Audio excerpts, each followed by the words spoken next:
முதல்ல உங்களை நீங்களே எடை போட்டு பார்த்துக்கோங்க.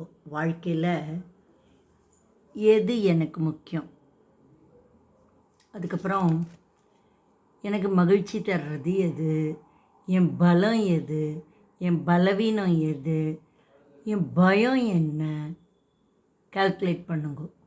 உங்கள் லட்சியங்கள் என்ன, அதை ஒரு பட்டியல் போடுங்க.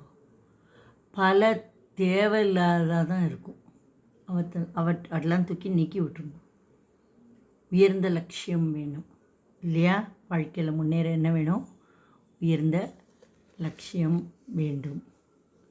மாதம் ஒரு நல்ல புக்கு படிக்கிறது, மாதம் புக்கு படிங்க, அதுதான் நம்மளை உயர்த்தும். அதுக்கப்புறம் ஏதோ கொஞ்சம் பைசா கம்பல்சரியாக சேர்த்துடணும், தொடவே விடாது. நம்மளோடது இல்லைங்கிற மாதிரி ஒரு பைசாவை சேர்த்துட்டே வந்தோன்னா நாளைக்கு அது நம்மளை காப்பாற்றும். இந்த வருஷம் எப்படியும் ஒரு 10 கிலோ எடை குறைஞ்சிடணும். இதெல்லாம் கால்குலேட் பண்ணிவிட்டு நிறைவேற்றுங்க. அடுத்து நேரத்தை கரெக்டாக டைம் மேனேஜ்மெண்ட் பண்ணணும். சரி, இப்போ என்ன பண்ணணும்னா, முக்கியமான செயல்களுக்கு நம்ம ப்ரையாரிட்டி கொடுக்கணும். டைவர்ஷனே கூடாது, அப்படியே கவனச்சிதறல்கள்லாம் இருக்கக்கூடாது. ஃபோக்கஸ் அவ்வளோதான். இப்போது அடுத்தது கண்டிப்பாக புதுசாக ஒன்று டெய்லி கற்றுக்கணும். இது எங்கள் அப்பா அடிக்கடி சொல்லுவாள். டெய்லி ஒரு விஷயம், ஏதோ ஒன்று, மாட்டுக்கு 2 கொம்பு உண்டுனாது எனக்கு ஒரு இன்ஃபர்மேஷன் சொல்லு, நீ அதை கற்றுண்ட அப்படின்னு எனக்கு தெரியணும். இல்லைன்னா புல் பச்சை கலர்னு சொல்லு, எதையோ சொல்லு, அதை ஆனால் எனக்கு இன்றைக்கி நீ புதுசாக தெரிஞ்சுட்டு சொல்லு. இந்த பிரபஞ்சத்தில் எல்லாமே இருக்குது. டெய்லி நம்ம என்ன தெரிஞ்சுக்கிறோங்கிறத பொறுத்து தான் நம்மளோட அறிவு வளரும். தன்னம்பிக்கையை வளர்த்துக்கணும். இந்த உலகத்தில் எல்லாருமே அலோன், அதை முதல்ல நம்ம தெரிஞ்சுக்கணும்.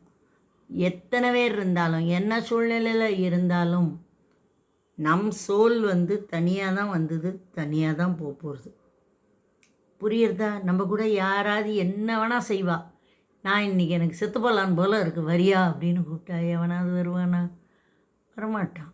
நம்ம சோல் வந்தபடியே தான் போகிறது. அதனால் இந்த உலகத்தில் நம்ம தனியான ஆளுங்க தான். ஏதோ கூடி கழிக்கிறாலே எல்லோரும் ஒரு ரயில் பயணம் மாதிரி, புருஷனா, மாமனாரா, பிள்ளையா, மச்சனா, ஏதோ கூடி கழிக்கிறா, அவ்வளோதான். அப்படியே போயின்ட்டுருக்கணும் நம்ம நதி போல். அது மட்டும் உண்மை. தன்னம்பிக்கையை வளர்த்துக்கணும். நம்ம சோலுக்கு கவலைப்படாத, உனக்கு நான் இருக்கேன் அப்படின்னு நம்மளே சொல்ல கற்றுக்கணும். இப்போது நமக்குள்ளே இருக்கிற மனசாட்சின்னு ஒன்று இருக்கு இல்லையா? மனம், ராதர் டு சே, அதுதான் காட், அதுதான் நம்ம ஆன்மா. உயிரற்ற உடம்புக்குள் உயிர்ப்போடு இருப்பது நம்ம ஆன்மா. அந்த ஆன்மா தான் என்ன பண்ணுன்னா, நம்ம உள்ளுணர்வாக மாறும்.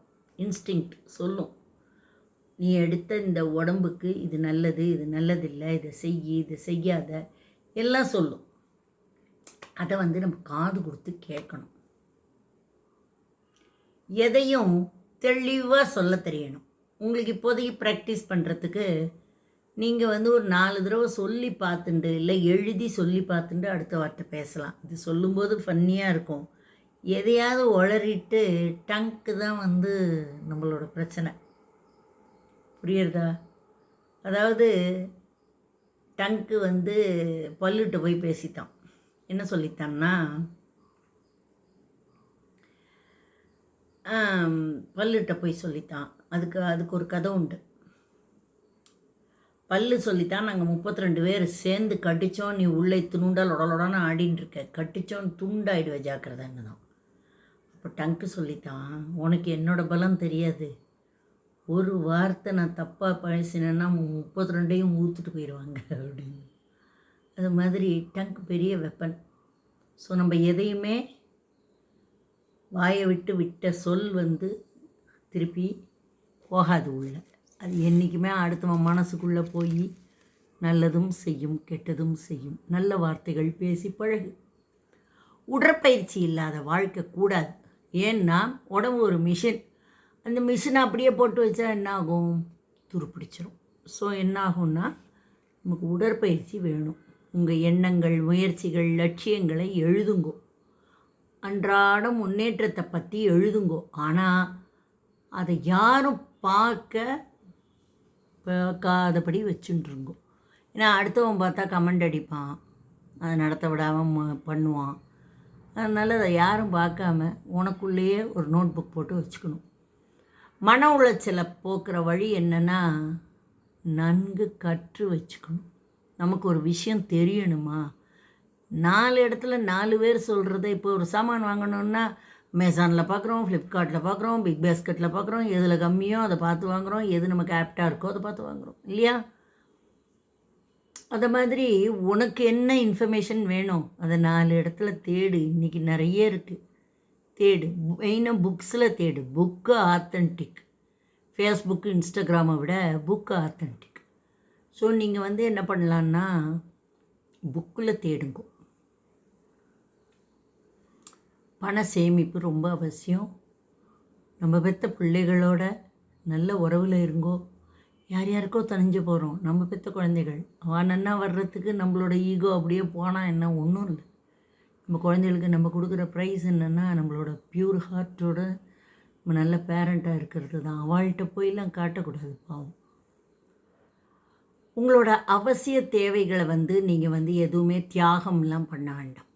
தியாகங்கிற வார்த்தைக்கு நான் ஒரு கதை சொல்லுவேன். என்னென்னா, தியாகம் அந்த காலத்தில் எல்லாரும் தியாகம் பண்ணி வளர்த்தா. அன்பிளான்டாக நிறைய குழந்தைகளை பெற்றுண்டான். நம்பர் 1. நான் அந்த காலத்துக்காரால கிரிட்டிசைஸ் பண்ணுறேன்னு நினச்சிக்காதீங்கோ. நிறைய பெரியவா நாங்கள் பெரிய தியாகம் பண்ணி ஒன்று வளர்த்தோம். ஒரு தியாகம் கிடையாது. நீங்கள் கஷ்டப்படுத்தி, நீங்களும் கஷ்டப்பட்டு குழந்தைகளை பெற்றுண்டு உங்கள்கிட்ட எவ்வளோ இருக்கோ பிளான் பண்ண தெரியாமல் பிள்ளைகளை பெற்று ஒன்றை வச்சு இன்னொன்று பார்க்க சொல்லி சாக்ரிஃபைஸ்னால் என்ன? ஓன்ட்டை இருந்துட்டு நீ அதை அனுபவிக்காமல் அடுத்தவனுக்கு கொடுக்குறது தான் சாக்ரிஃபைஸ். உங்ககிட்டயே இல்லாத 10 ரூபாயில் இன்னொன்று வளர்க்கலான்னு நம்பிக்கையில் கொண்டு வந்துட்டு அந்த 10 ரூபாயில் ஏதோ 2 ரூபா கொடுத்து அதையும் வளர்த்துட்டு பிச்சைக்காரனா என்னத்தை சாக்ரிஃபைஸ் பண்ணினோம்? I have against. ஸோ இன்னொரு விஷயம், அன்றாடம் உங்களுக்கு கிடைச்சதுக்காக இறைவனுக்கோ இயற்கைக்கோ நன்றி சொல்லுங்க. பெற்றோரை நன்றாக வணங்கும் வழக்கம் வேணும் இல்லையா?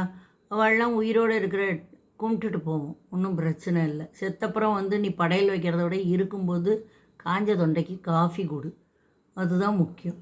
காலை பழக்கங்களை ஒழுங்குபடுத்தி கொள்ளுங்கள். மார்னிங் டைம்ங்கிறது ரொம்ப முக்கியம். தூங்கி கழிச்சிடாதீங்க, ஃபுல் டே வேஸ்ட். அப்புறம் தூக்க பழக்கத்தினை ஒழுங்குபடுத்தி கொள்ளுங்கள். எப்படியும் 11 to 5 ஐடியல் டைம், அவ்வளோதான். 5 o'clock நீங்கள் எழுந்தாலும் பிரபஞ்ச நேரத்தில் எழுந்துருவேன். ஸோ 11 to 5 என்னை பொறுத்தவரை ஆரோக்கியமான உணவுகளை சமைக்க கற்றுக்கோங்கோ. தனியாக பயணம் செய்து பாருங்கள். ஒரு சின்ன தோட்டம் போட்டுக்கோங்கோ, நல்லாயிருக்கும் மனசுக்கு. ஒரு கெட்ட பழக்கத்தையாவது விட்டுடலாமே, நம்மள்கிட்ட நிறைய இருக்கும், ஏதாவது ஒன்று விட்டுடலாம். அடுத்து கொஞ்சமாவது ஃபோனில் பேசுகிறத குறைச்சிக்கோங்க, தேவையில்லை. அந்த காலத்தில் அதெல்லாம் இருந்தால் நம்ம வளர்ந்தோம். 5G, பிதாஜி மாதாஜி அந்த மாதிரி ஜீஸ் நம்மளை வளர்த்தா. இந்த 5G நம்மளை வளர்க்கலை. கரெக்டாக இருப்போம். சரி, மற்றவங்கள நம்ம ஜட்ஜி பண்ண வேண்டாம். நம்ம ஒன்றும் பெரிய காட் இல்லை. மற்றவாளை ஜட்ஜு பண்ணுற பழக்கத்தை விட்டுருங்கோ. ரொம்ப அதிகமாக யோசிக்க வேண்டாம். இப்படி எத்தனையோ ஐடியாக்கள் தோணலாம். ஆராய்ஞ்சு சிலவற்றையாவது பின்பற்றினால்தானே நம்ம எடுத்த பிறவிக்கே ஒரு அர்த்தம். மனிதனாகணும் இல்லையா? ஆக முயற்சிப்போமா? முயற்சிப்போம். வணக்கம்.